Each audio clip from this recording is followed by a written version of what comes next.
Hi guys, welcome back to tech media. ఈ వీడియోలో hire order components అంటే ఏంటో ఇన్ డీటెయిల్గా అయితే చూద్దాము. ఓకే, ఇక్కడ ఏమంటున్నాడంటే ఇది ఒక ఫంక్షన్. సో బేసికల్లీ ఒక ఫంక్షన్ ఏం చేస్తుంది, పారామీటరైజ్ తీసుకుంటుంది, ఆర్గ్యుమెంట్ తీసుకుంటుంది. At the simple time at here also in HOC ఒక కాంపోనెంట్ ఆర్గ్యుమెంట్ లాగా తీసుకుంటుంది.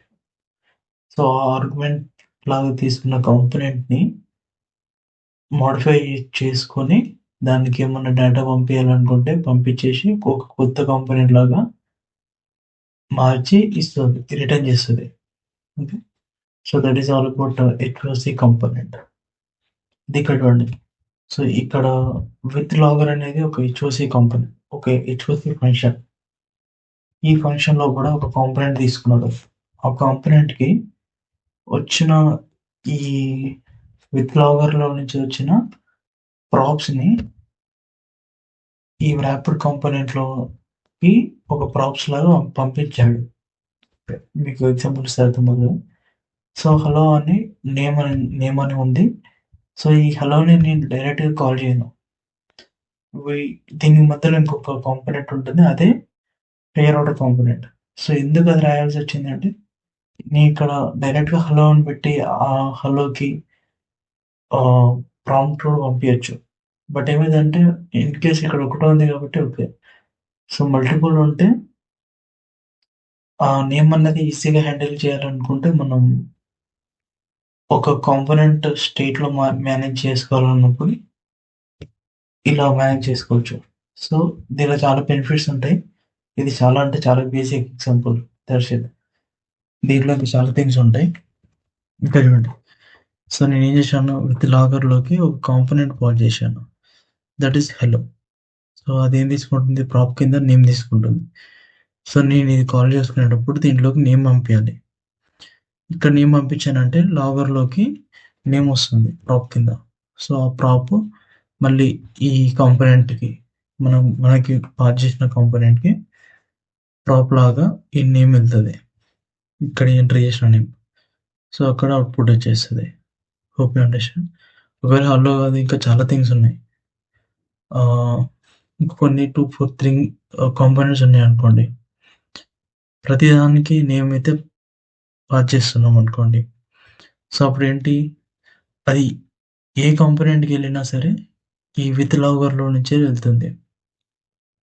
సో మనకి మ్యానిపులేట్ చేయాలన్నా ఇంకా మార్చాలనుకున్నా కొత్తగా వాటన్నిటికీ బేసిక్గా ఒక స్టేట్ మెయింటైన్ చేయాలనుకున్నా ఓకే, వాటన్నిటికీ మనం ఇక్కడ లాజిక్ రాసుకోవచ్చు. ఆ లాజిక్ కొత్త కాంపోనెంట్కి పాస్ చేసుకోవచ్చు. That is all about this HOC component. Adding props with HOC. So మనం పాస్ చేసేటప్పుడు మీకు ఒక డౌట్ రావచ్చు, నేను ఈ యూజర్ అనే కాంపోనెంట్ ఉంది, ఇది డైరెక్ట్గా ఇక్కడ కాల్ చేసేసి నీ ఇమేజ్ పంపిస్తే అయిపోతుంది కదా. సో ఇక్కడ ఏజ్ ఏం పంపించలేదు, నీ ఇమేజ్ పంపిస్తే డైరెక్ట్గా కాల్ చేసుకోవచ్చు. మరి ఈ హెచ్ఓసి ఎందుకు, ఇవన్నీ ఎందుకు, మీకు ఒక డౌట్ అయితే వచ్చింది కదా. So that I'm going to clear it here. So నేను ఒక ర్యాపిడ్ కాంపోనెంట్లో కాంపోనెంట్ తీసుకున్నాను, దాంట్లోకి ఎక్స్ట్రా ప్రాప్స్ కింద ఏజ్ అనేది ఒకటి తీసుకున్నాం. ఓకే, ఈ ఎక్స్ట్రా ప్రాప్ కూడా నేను స్ప్రెడ్ చేసేసి ఈ కాంపోనెంట్లో పంపించా. సో ఇప్పుడు ఈ కాంపోనెంట్లో ఏముంది, దానికి వచ్చిన ప్రాప్స్ ఉన్నాయి, ఆ ప్రాప్స్ నెక్స్ట్ అండ్ ఈ ఎక్స్ట్రా ప్రాప్స్ కూడా ఉంది. సో ఇప్పుడు ఇక్కడ నుంచి రిలీజ్ అయిన ఒక కొత్త component it can also access age property కూడా తీసుకుంటుంది. సో సో నేను ఇక్కడ ఏం పంపించలేదు, బట్ అట్ హియర్ నేను ఏజ్ కూడా యాక్సెస్ చేస్తున్నా. అది ఇక్కడి నుంచి వచ్చింది, హయ్యర్ ఆర్డర్ కాంపోనెంట్ నుంచి వచ్చిన స్టేట్ అది. సో ఇది అర్థమైంది కదా. So that is all about higher order component and conditional rendering with HOC. ఇది కూడా ఏముండదు, చాలా ఈజీ ఉంటుంది. సో విత్ ఆథరైజేషన్, మీకు ఆథెంటికేషన్ అంటే ఐడియా ఉంటుంది. సో ఒకవేళ ఐడియా లేకపోతే చెప్తున్నాను నేను, ఒకసారి చూడండి. అథెంటికేషన్ అంటే క్రెడెన్షియల్స్ ఉంటే హీ కెన్ లాగిన్ చేసుకోవచ్చు. అండ్ అథరైజేషన్ అంటే వానికి ఆ రోల్ ఉందా లేదా? రోల్ బేస్డ్ ఉంటుంది. లోపలికొచ్చాడు, అథెంటికేట్ అయిపోయిండు. ఓకే. ఫైన్.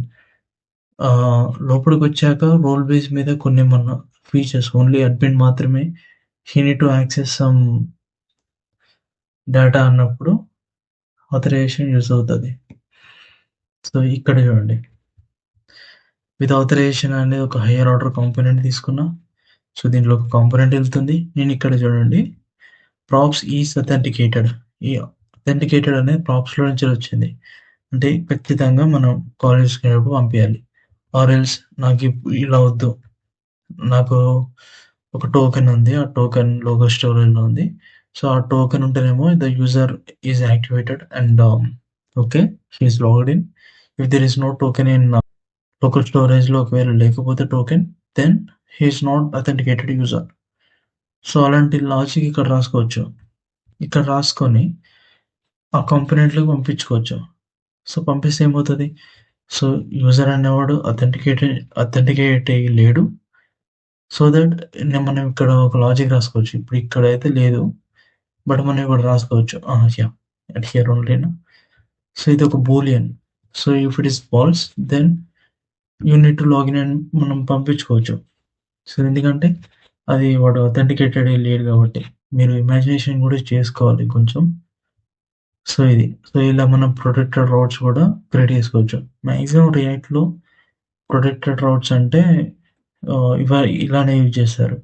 సో, జేఎస్ వేరే ఇంకొంచెం top level components top level technology ఉంటే అక్కడ ఇన్‌బిల్ట్‌గా కొన్ని మిడిల్‌వేర్స్ కూడా ఉంటాయి.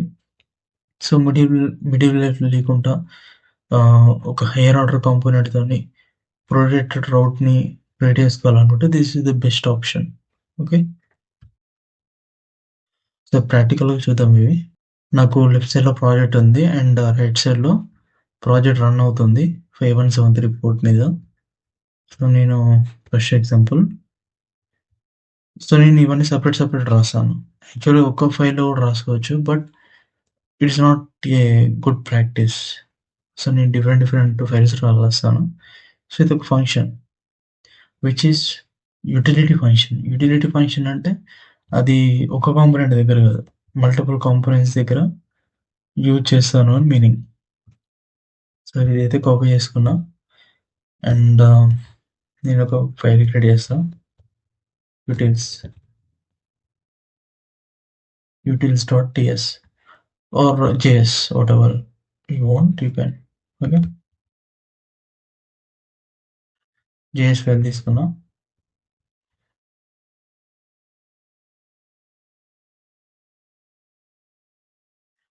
సో, ఇక్కడ ఎక్స్‌పోర్ట్ ఉండాలి.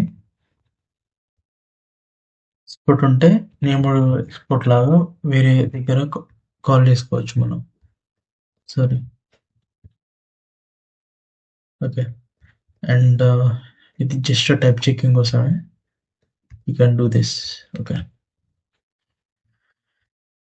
అండ్ ఇక్కడ మనకు ఒక హైయర్ కాంపోనెంట్ అయితే రెడీ అయింది. సో, దానిలో ప్రాప్ రిసీవ్డ్ అని కొత్త ప్రాప్స్ అన్ని దీంట్లో పంపించేస్తున్నా. Which is good. And hello అనేది ఒక కాంపోనెంట్. సో, నేను ఒక కాంపోనెంట్ అయితే రెడీ చేసుకుంటున్నా. బేసిక్ అని చేయాలి దీన్ని హైయర్ ఆర్డర్ కాంపోనెంట్‌గా ర్యాప్ చేయాలి. యూటిల్స్‌లో విత్ లాగర్ అని ఉంది.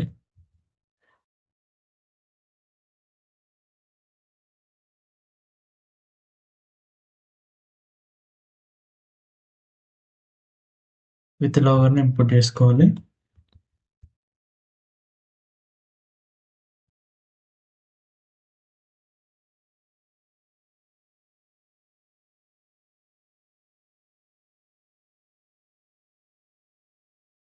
Okay.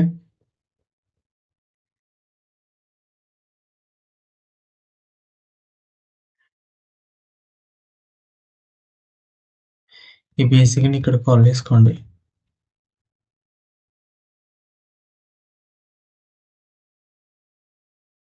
Import basic from basic and here I'm going to pass name.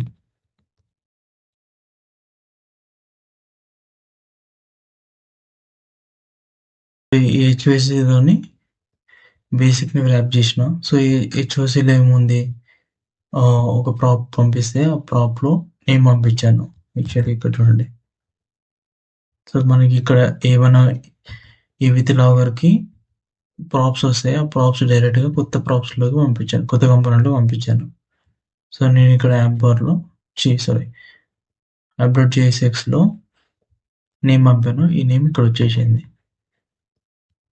Okay. So, ఇలా అయితే హెచ్ఓసి కాంపోనెంట్‌ని యూజ్ చేసుకోవాలి. And second example. సో, ఇది ఇంకొక నేను ఇక్కడ ఏం చేశాను, ఎక్స్ట్రా ప్రాప్స్ కింద ఏజ్ అనేది 30 పెట్టాను. సో, ఇది ఒకటి కాపీ చేస్తున్నా. అండ్ ఇక్కడ కదా. సో, నేను ఎక్స్ట్రా ప్రాప్స్ కూడా ఇందులోకి పంపించేస్తున్నా. Using spread operator triple dot extra props. So, ఇప్పుడు ఏంటి, ఈ ఏజ్ కూడా ఈ కొత్త కాంపోనెంట్‌లోకి పాస్ చేసుకోవచ్చు. అంటే యూజ్ చేసుకోవచ్చు. సో, ఈ బేసిక్‌లో నేనేం చేస్తున్నా, సో, ఇలా. ఇప్పుడేంటి, నేను విత్ లాగర్‌తోని ఇంకో 2, 3 కాంపోనెంట్స్ ఉన్నాయి. నేను రాసింది ఇక్కడ ఇప్పుడు ఫర్ ఎగ్జాంపుల్ ఏజ్ అనేది అన్నిటికి పాస్ చేస్తున్నాను అనుకో, అన్నిటి దగ్గర ఏజ్ అనేది చేంజ్ చేయాలి. బట్ అట్ హియర్ నేను ఇక్కడ ఒక దగ్గర 90 పెట్టానంటే అన్ని కాంపోనెంట్‌లో ఈ హైయర్ ఆర్డర్ కాంపోనెంట్ అయితే ఎక్కడైతే యూజ్ చేస్తారో అక్కడ అన్నిట్లలో ఏజ్ అనేది మారిపోతుంది. So, it is very easy to use higher order component. Okay. Conditional ordering with HOC. So, ఇది కూడా చాలా ఈజీ. సో, నేను ప్రాప్‌లోకి ఈజ్ అథెంటికేటెడ్ అని తీసుకుంటున్నా. అది ఒకవేళ ఇది ఒకవేళ ఫాల్స్ ఉంటే ఈ అండ్ పెట్టాను కదా, ఇదొస్తుంది. ఆర్ ఎల్స్ కాంపోనెంట్ చూపిస్తది. సో, సిమిలర్‌గా ఇదే కాపీ చేస్తున్నా.